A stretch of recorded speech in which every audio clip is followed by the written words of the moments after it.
Will the meeting for March 10th, Ways and Means, no, this is actually the Public Works, please come to order. We have 3 items on the agenda this afternoon. Will be Winthrop Ave sewer project, pothole repair citywide, and snow removal from the streets. So maybe, Donnie, we should start with the Winthrop Ave first.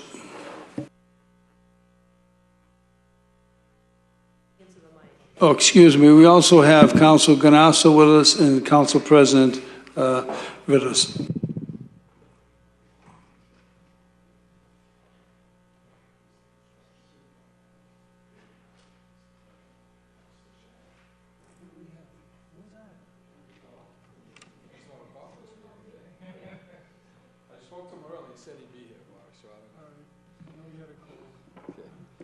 Excuse me while I get my glasses.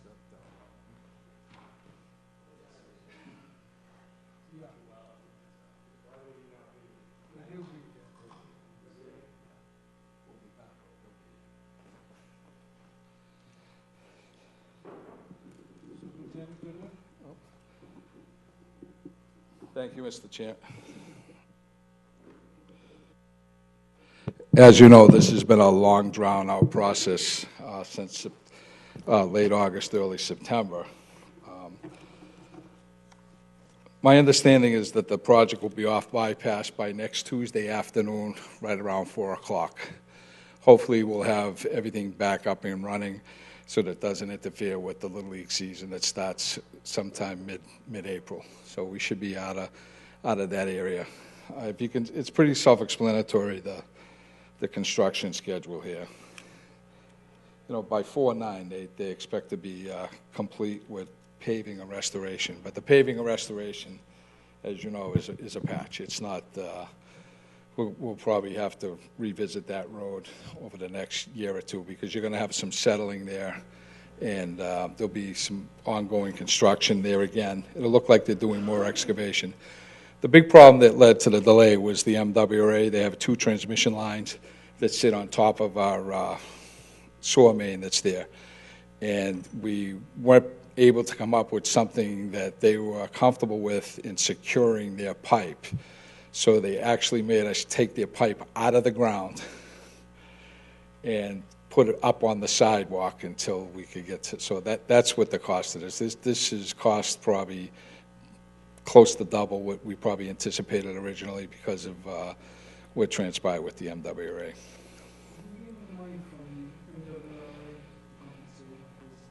Not that I'm aware of, Council. You know, the question that begs to be answered really is why they allowed them to put the 2 transmission lines over the top of that soil main when the other side of the street was clear and free. If they had originally just had the transmission lines on the northerly side instead of the southerly side, we could have just dug down, did the repair, and we would have been on our way. But that wasn't the case. I believe you had to deal with the same thing not too many years ago. Right, in the same area too. Yes. Yeah. Are we contemplating suing the MWRA?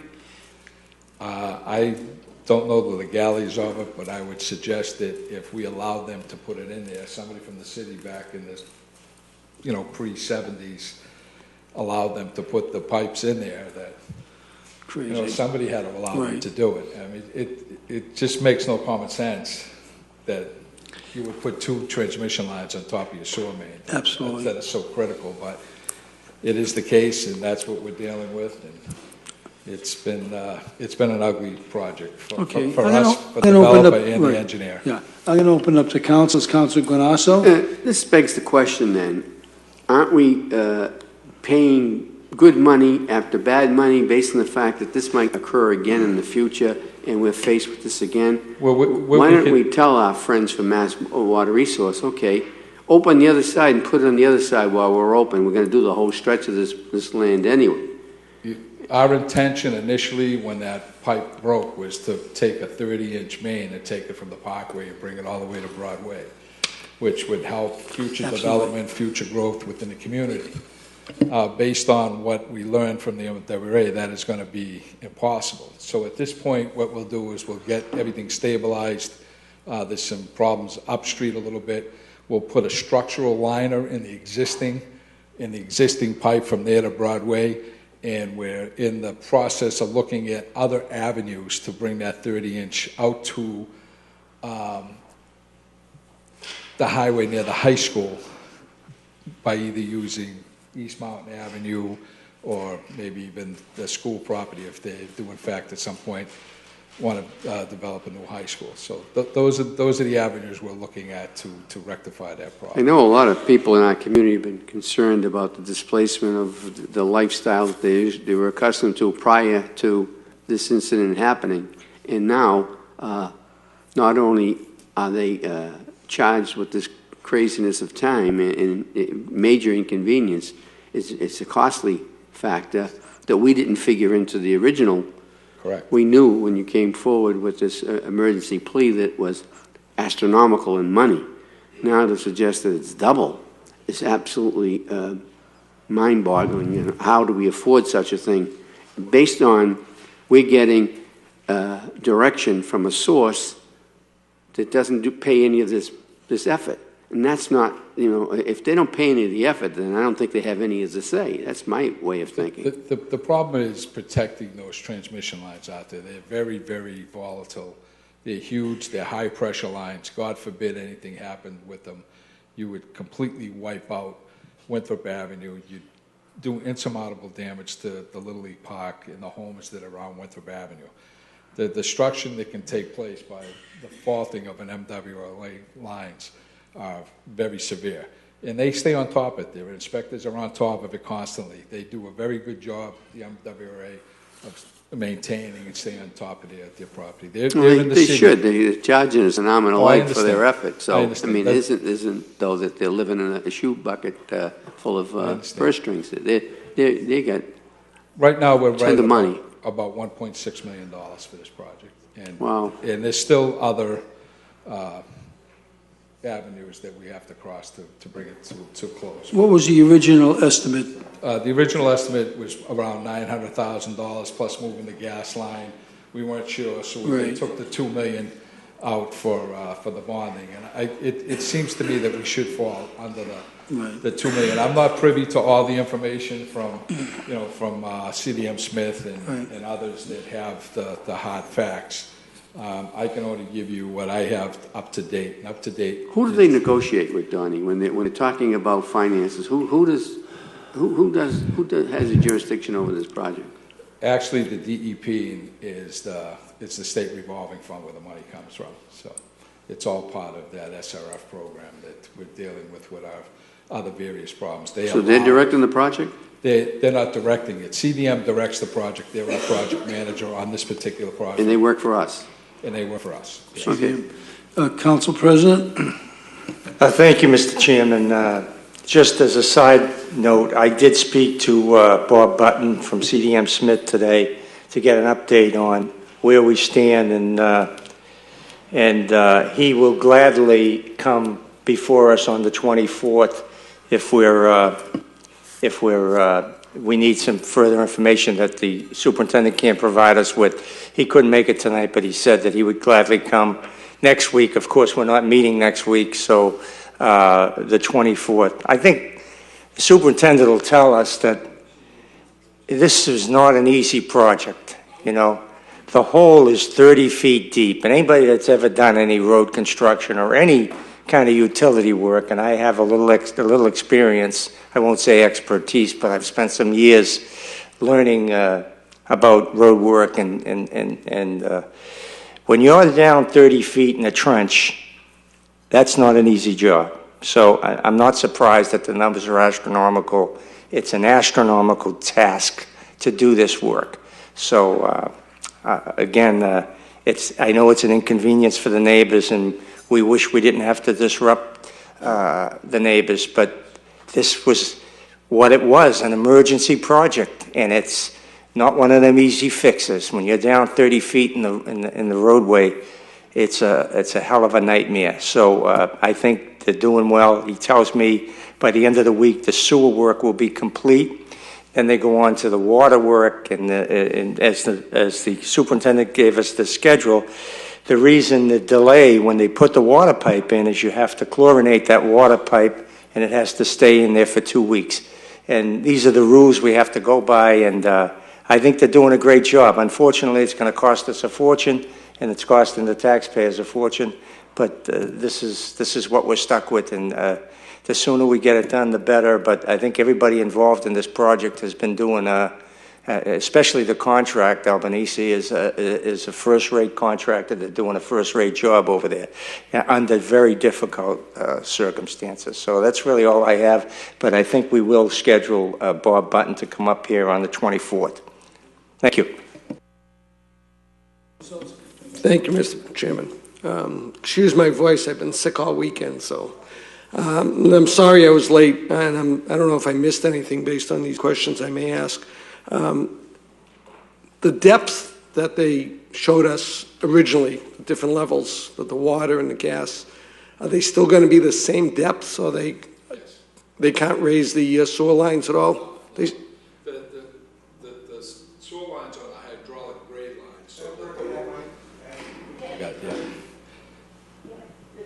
okay.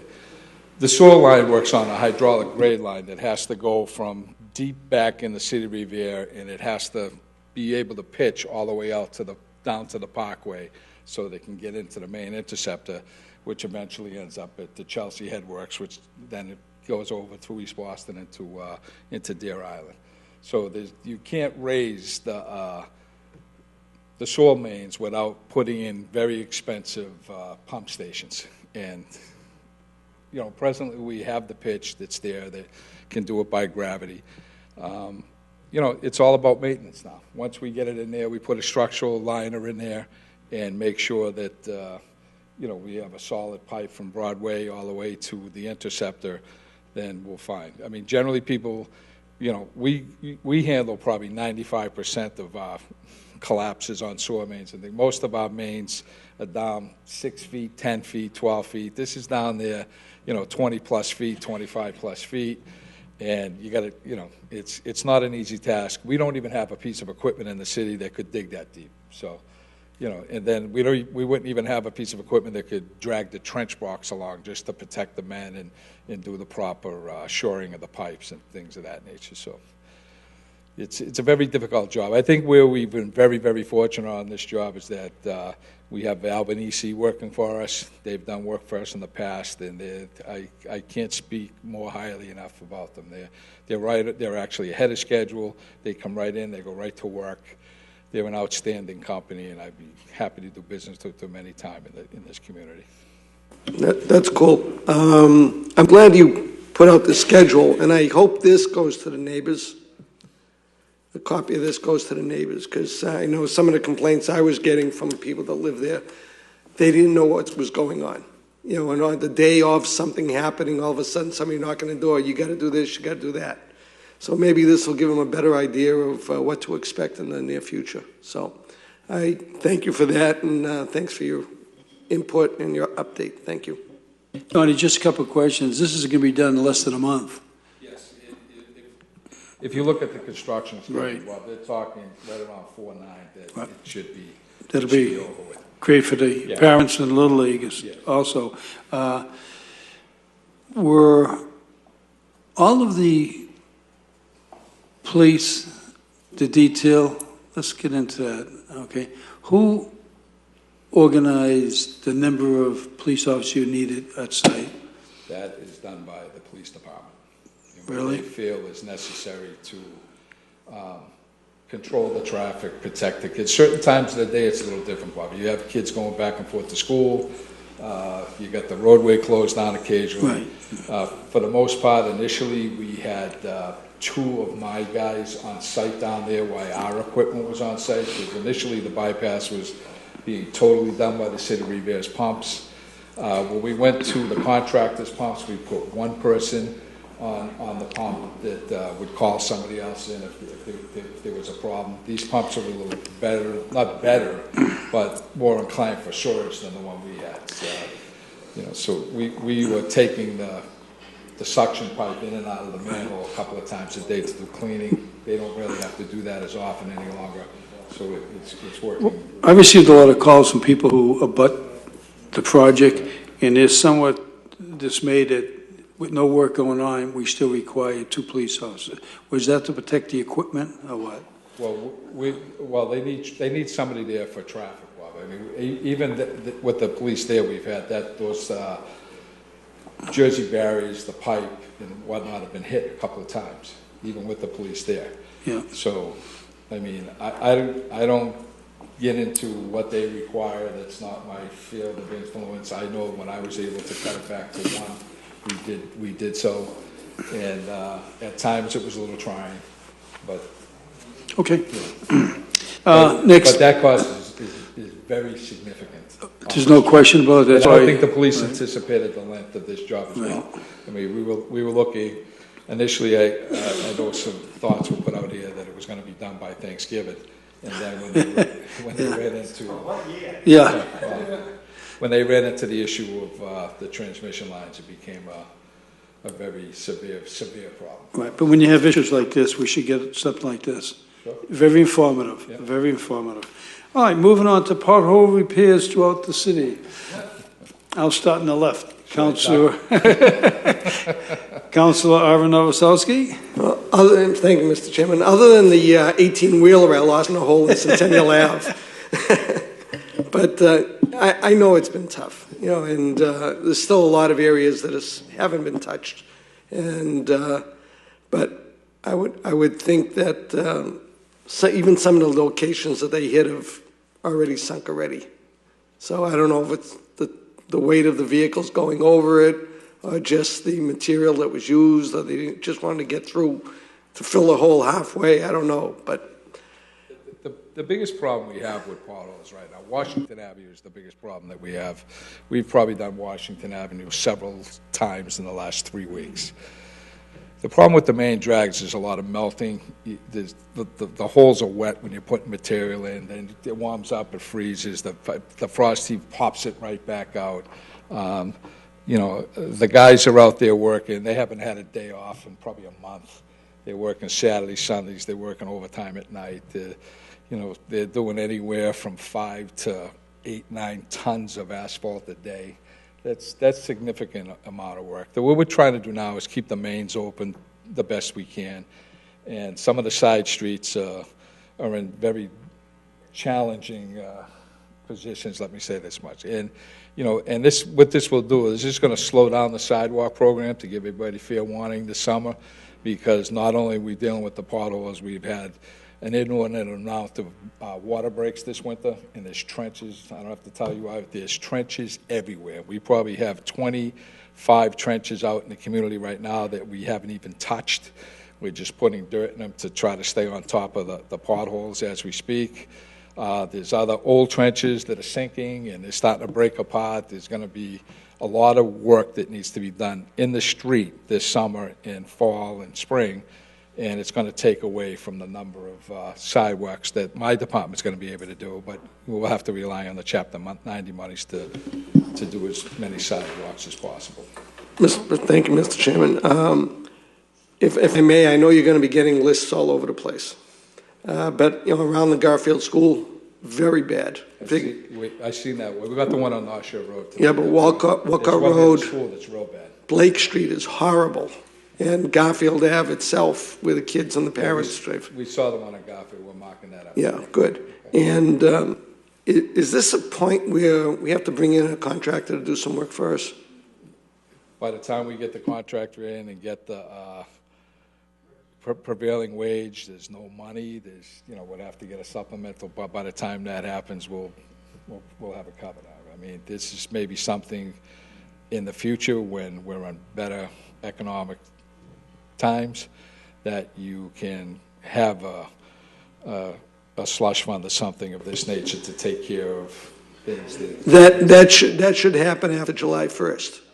Well, we'll see. If everything goes according to the way they goes, then yes. And and obviously the equipment that we're working with is starting to age a little bit now. Our hot boxes and difficult. We should have, a piece of equipment that can scarify Absolutely. We can get something for the Bobcat. I have 2 high-flow Bobcats. If I can get some attachments, we can do some scarifying. We buy a truck that's got a heater on it with a thermal patching ability. It's not about manpower anymore. It's about technology that's available to us to use to make us a better. Okay, Council President? Thank you, Mr. Chairman. Mr. Superintendent, I know there's a million potholes everywhere, but I got a couple of complaints on that one on Harris Street. That's across from the little side street that everybody's taking for a detour. Well, there's one big giant pothole there. It's coming right off the highway. It slows them down, doesn't it, Tony? No. It's a little further up the highway, but it's a real bad pothole. Okay. And you had a cone in it. They've since crushed the cone. No, that's not. Is that a trench? That's not a pothole. That's a hole in the side of a catch basin that needs to be. Oh, is that what that is? Okay, because it's a big hole. Well, if we can put a barrel there then until we get it fixed. We run out of plates. We don't have any more metal plates that we can put out there. Well, maybe if we can just put a barrel in there, that'll keep people from hitting it, and I won't keep my phone from stop ringing. We can do that. But I have to say, they're out there trying hard, even though I had a citizen give me a real hard time the other day saying that we're not trying hard. Tried to tell them that we're doing better than most communities, because I've been in a lot of communities. I lost a piece of my car in one in Melrose, and they get plenty of taxes over there, and they can't seem to fix their potholes either. So I know the guys are out there working hard, and hopefully someday we'll get this extra equipment, call it the Mohegan equipment. And okay, thank you, Mr. Chairman. Councilor Ganasso? Thank you, Mr. Chairman. I traverse other cities and towns, and the same situation occurs there too. So, and that's not to suggest that, okay, it's happening in other cities and towns that we should live with it. But we do have an inordinate amount of potholes. I went in front of a particular home I got called at 66 Pecan Street. The guy had like a swimming pool at the end of his driveway. It has an indenture, and it's, and the snow was melting. This was a couple of weeks ago. I never saw so much water in one location, and he was outraged, and he should be. He can't. And then as soon as it freezes, it slicks over, and it becomes impassable. You risk your life to go across it, and it's right on the edge of his driveway. So, and this is one instant I point out. There's so many in the community. The only thing we can do is, instead of talking about it as we do almost every early spring when the thaw sets out and potholes exist, we should, the upcoming months now, we're going to be getting our budget for the new year. We've got to put some money in here for potholes, and also if we have to hire outside help to work alongside of our people, just temporary people to go on to help us. And also in that process, we should purchase another hot box. Obviously, you need that to keep the business going. So these are things I think that they're preventive, that we can act upon. Now's the time to do it for the upcoming years, and we just have to rectify these as soon as possible, because it's an expensive ordeal for an individual to lose the bottom side of their cars, and it's a blowout. To suggest that also is expensive is very dangerous. If they blow a tire and they crash in an unknown object. Who knows what it could be? So this is a very, very, very, very serious subject, and one that we hold highly within our direction and immediate concern to get it rectified.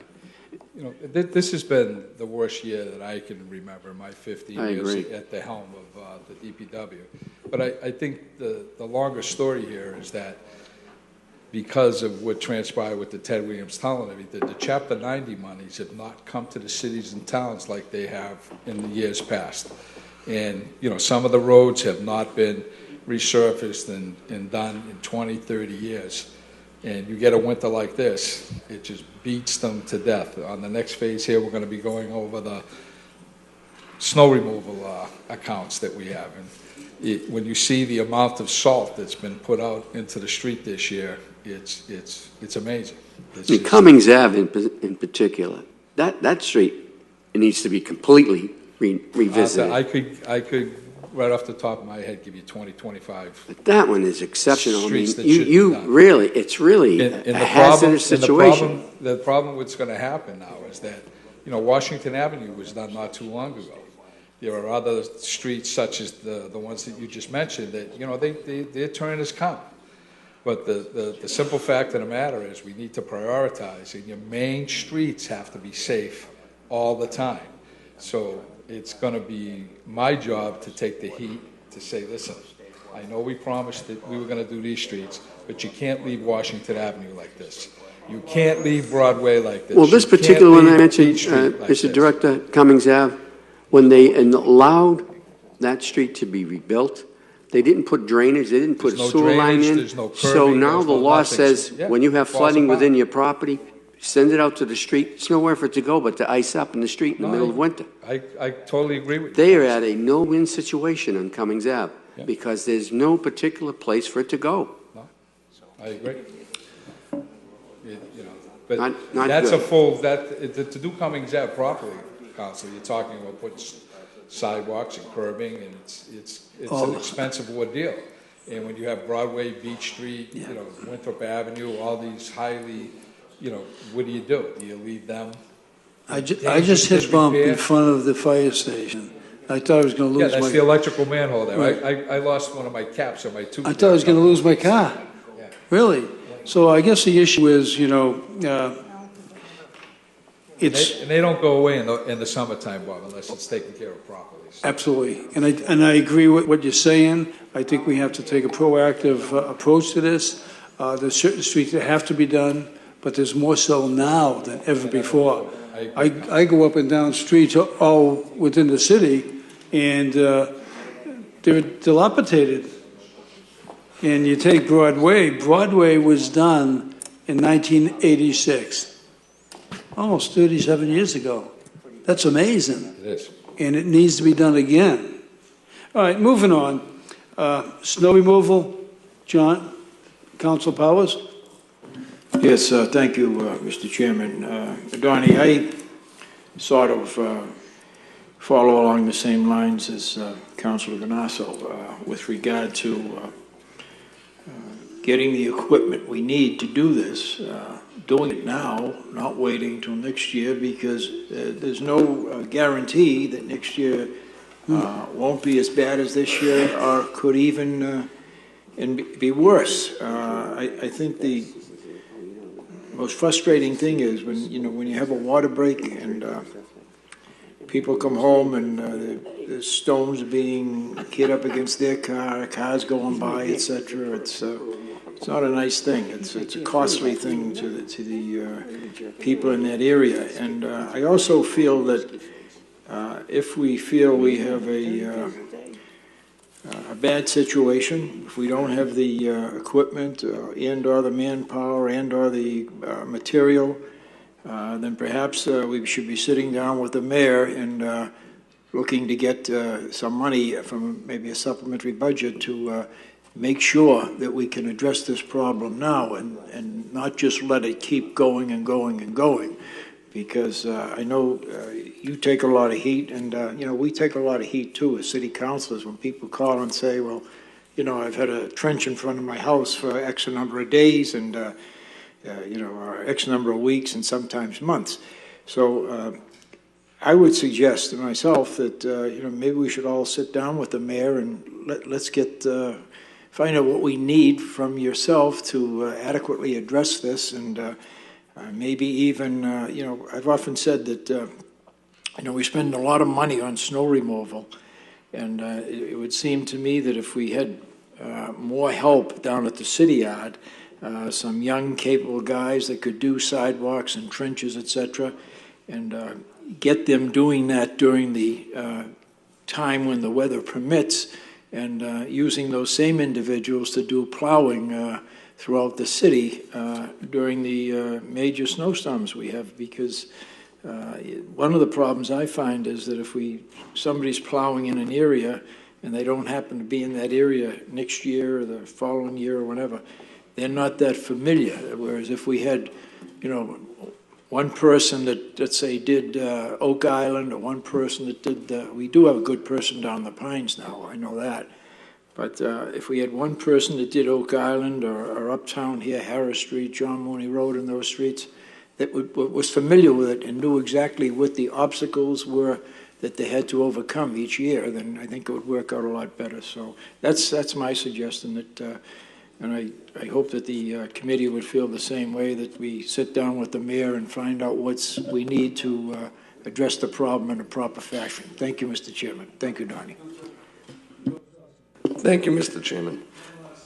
No, actually, in the snow removal in general, we have a new guy down in Shirley Ave Hills, so I know we had a few problems down there this year, but. Yeah, but you have a brand new president. The contractor that handled that area no longer plows for the city. He plows for private practice. So, And that was 6 vehicles that we lost. right, so trying to train someone new in one season isn't easy with the type of people and the constituency I have. But as far as, I just wanted to pop back to potholes on one particular issue. And we don't have to get into a long issue, but I think we may want to look at in the future, and I don't know what it costs to do potholes, whether it's $25,000 a year or $50,000 a year. It's a lot more than that. Okay, but we ought to think about, beside what you use, if we get into a situation, go out for a 3-year pothole contract. We don't have to use the money at any particular time. We hire someone if we need them. We discussed that just prior to you coming in, Counselor, and look, everything comes down to funding. And it's not that we're not aware of it, but I also know what the expectations are for my department to fall within the parameters of what the city can afford. We do put stuff in the budget. It gets cut every year. Things that were cut out of the budget last year is coming back to bite me a little bit this year, not just in this area, but in other areas. And we need to try to work on that. I think if we are going to be fortunate enough to win this windfall that could come before the city, I think a lot of these problems will go away. I think we'll be able to fund things properly. I think we'll be able to buy the proper equipment. I think we'll be able to put enough manpower. But manpower itself is not enough to handle the problems that we have. You have to have the proper people. You have to have some young, strong bodies that can come in there and work out. We are an aging department. Most of our guys are in their 50s and late 40s. There's a couple of guys in their 30s, and I think there's one or two, maybe one or two that's right around 30, maybe 29 or 28. But I will give you, I know that Councilor Regal had asked for a rundown on our expenses for the 2013-2014 snow removal accounts. Okay, fiscal 14's appropriation for contractors and salt was $200,000. That doesn't sound like a lot of money, but thanks to Councilor Zambudo, they used to give us $30,000. They now give us $170,000 more. It's $200,000, which is still wholly inadequate to do the job. We were budgeted for $200,000. We have spent so far to date $365,000 on contractors. We've spent an additional $237,000 on salt, which comes to a grand total of $603,000, which leaves us a deficit total of $402,905. So that's our deficit on our contractor labor and materials for salt. On the DPW side, our appropriation for fiscal year 14 was $150,000. Our overtime and labor for DPW has been $85,173, and we have a remaining balance of $64,326. Wow. That hopefully, if we can get through the year with some storms, we can have $40,000 or $50,000 left over in that account, which I will be coming up here to ask you to put into some overtime accounts to handle some of the issues that you gentlemen want addressed here this evening. The other thing, Donnie, during snow emergencies, I noticed that you have some heavy-duty equipment down on the flatlands, Sergeant Street, okay? And the hills, especially my hill coming up Ensign, that's a sheet of ice all the time. And we have a small, deuce and a half. Right. Okay, what's the reason for that? Four-wheel drive trucks, some of those big equipment can't handle the narrow streets up on the hill. There were cars parked on both sides. The lower roads are flatter, they're wider, and it's just much more easy to move. For the equipment? It's the same thing up on Reservoir Ave, where Right. Council Reardon is from. It's just a nightmare up there. We put heavy equipment up there, we get stuck up there half the time. We don't get, all the equipment that we need up there. We've had to tow cars off of streets just to plow the streets. Sometimes it's a little harsh, but you need to get into a situation where an ordinance can be enacted where they can't park during a snowstorm. They do it in Lynn, they do it in Boston. It does make it a little inconvenient for the homeowners and whatnot, but if we can get in there and there's nobody parked on the streets, there's more parking available to the residents once the storm is over, and we've been able to get curb to curb. Now, there's piles, people are piling snow, so from an organizational standpoint, there's other communities that are in the same situation as us, and they'll rotate it. They'll go odd and even. Right. If you're in the even year, you can't park on the even side. If you're in the odd year, you can't park on the odd side. So it gives you that opportunity to at least get one side of the street totally clear all the way to the end. But that's Maybe this subcommittee will address that issue. I think that's a Mr. major Chairman? issue. And we need to get the blue light system enacted. I know Gene Dodge's been working very hard to get that into its. Right. And I know Iri's been working on it for 5 or 6 years that I'm aware of. It's probably longer. It's been so long. But that is very helpful. It works in all communities. Why don't you, when you declare a state of emergency, actually give the go-ahead to the tow companies to tow? What we do, Bob, is we up on the hills, Beachmont, Beach Street areas, we tow immediately. Immediately. In our downtown business district, it's kind of tough. The people are hanging on by a thread.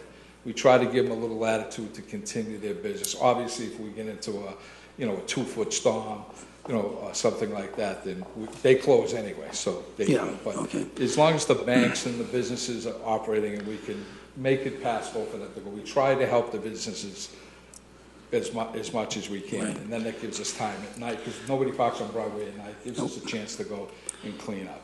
But the other areas we do, sometimes we don't call the emergency because they tell us we're only going to get a dusting to 2 inches. And then you get 10, 8 ounces, then you get 10. So maybe you do what Boston and Lynn does, regardless of the fact of what kind of snow you're going to get. You got to get off the road. Yeah. Mr. Chairman. All right, this is the last one. Arthur, go ahead. Thank you, Mr. Chairman. Based on the fact that White 3, most of the streets off of Malden Street and off of Revere Street are very narrow streets. And when I travel them after a storm and I look to review to see, what area, I take into consideration the vehicles parked on both sides of the streets. And I also take into consideration, well, do I want to make an issue out of this or make sure that one side is removed of all those cars? Where do they go? They go in front of somebody else's home. Well, if you look, Counselor, and I don't want to get pushy and I don't want to push buttons, but if you look in the driveways, they're all empty.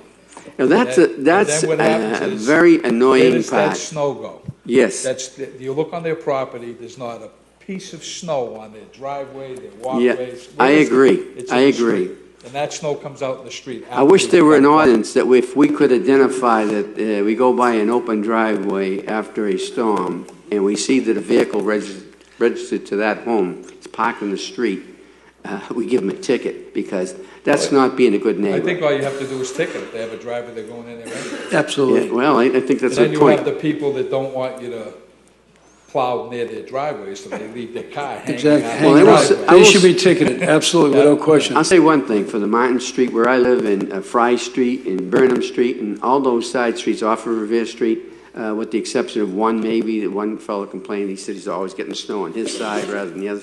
I went down and looked at that too, and the vehicle is going down the middle of the street as best he could, and I give whoever did that work an A+, because he's done a great job and very mindful of people. Some of the big equipment is different. Some of our new equipment now articulates both ways, but Right. a lot of our contractors have fixed plows, and they only push to the right. This guy is so So if you're good, he coming comes down a back and one-way he street, clears in front of a driveway It's if like on one side of the he street. puts it there, so I think he goes out of his way to do a good job. Thank you, Counselor. Thank you, Mr. Chairman. Donnie, I'd like to thank you for your time. You brought us up to date, especially with the schedule for the Winthrop Ave project. I think that's very informative, and we should disseminate it to all the people on Winthrop Ave. So I'd like to thank you for your time. Thank you. Appreciate it. Appreciate all your help this winter, all of you. You've been wonderful.